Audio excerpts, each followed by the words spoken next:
Hello guys, welcome to my channel. For today's video I'm going to walk you through on how to prepare a chili paste. The first step is grabbing the whole clove of garlic and pressing it with your palm against the board. This will help us separate the babies from their mother.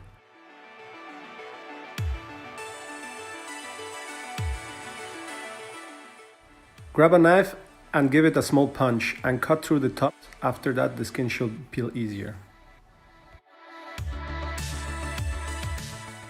In this part you will need to think about your eggs.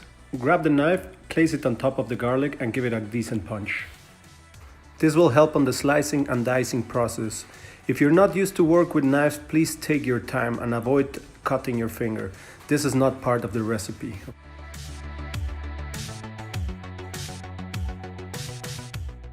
Carefully place the diced garlic in a clean bowl without cutting yourself. Now it's time to undress the onion. Cut one of the sides and press it with the palm against the board. This will help you getting it naked.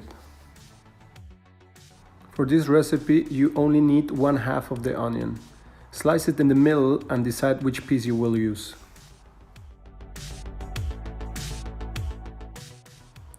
You can use a smaller knife to help you peel the skin.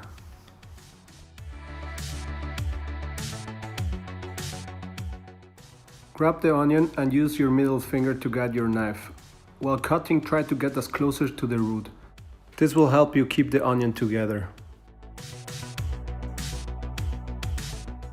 Now roll to the side and push the knife half the way in. And repeat the process on the top.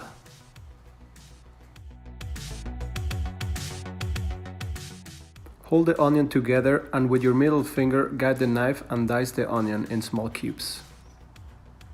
These small cubes are also known as brunoise in the chef world. After washing and drying your chilies, you need to separate the tops. In this recipe I'm using bird's eye chilies. I will highly recommend you to use gloves so you don't burn your eyes or other undiscovered areas of your body. Grab a sharp knife and cut them in half and place them in a separate bowl.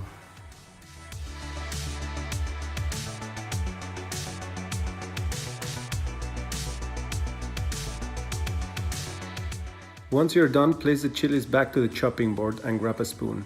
As you can see, I'm going to remove the veins and the seeds because they're the spiciest part of the chili.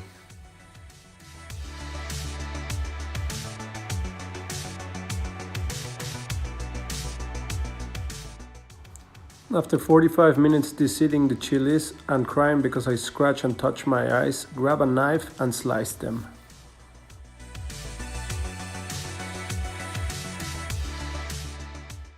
If the pieces are still too big, give them a quick chop.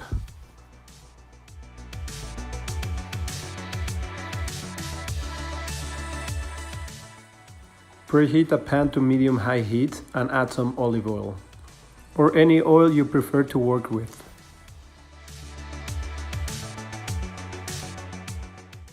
Be careful by not splashing any hot oil when adding the diced garlic and onion to the hot pan.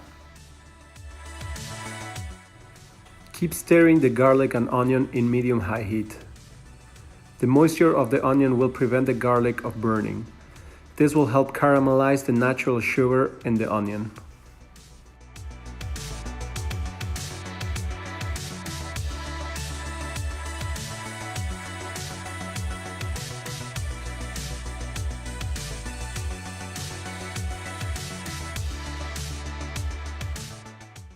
After a few minutes stirring the garlic and onion, add a big tablespoon of tomato paste.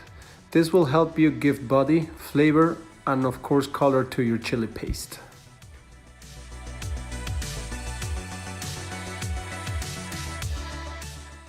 After a minute letting the tomato paste cook, combine all the ingredients, then add around 2 tablespoons of balsamic vinegar.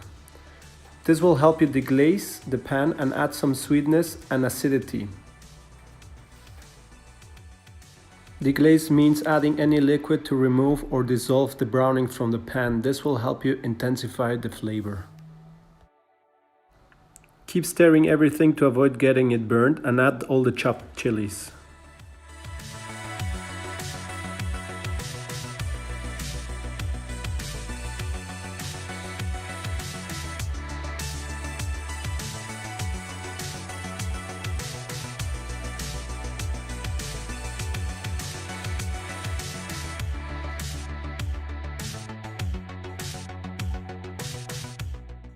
Once all the liquid has evaporated, add around half a cup of oil.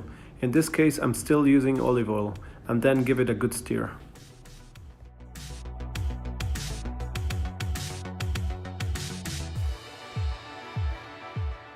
Keep sauteing the chili, garlic and onion till they get golden brown. If it's necessary, you can lower the temperature to avoid burning your paste.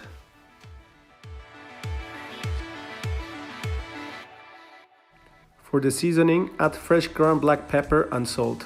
I'm not using any measurement for this step.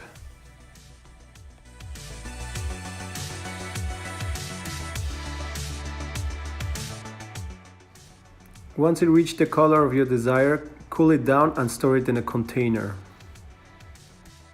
Here I am using my chili paste in my Colombian arepas filled with Mexican chicken tinga. If you're interested in how to make Colombian arepas or Mexican chicken tinga, check the link on the description below. Thank you guys, hope you enjoyed watching this video. If you like the recipe, give it a thumbs up and please don't forget to subscribe.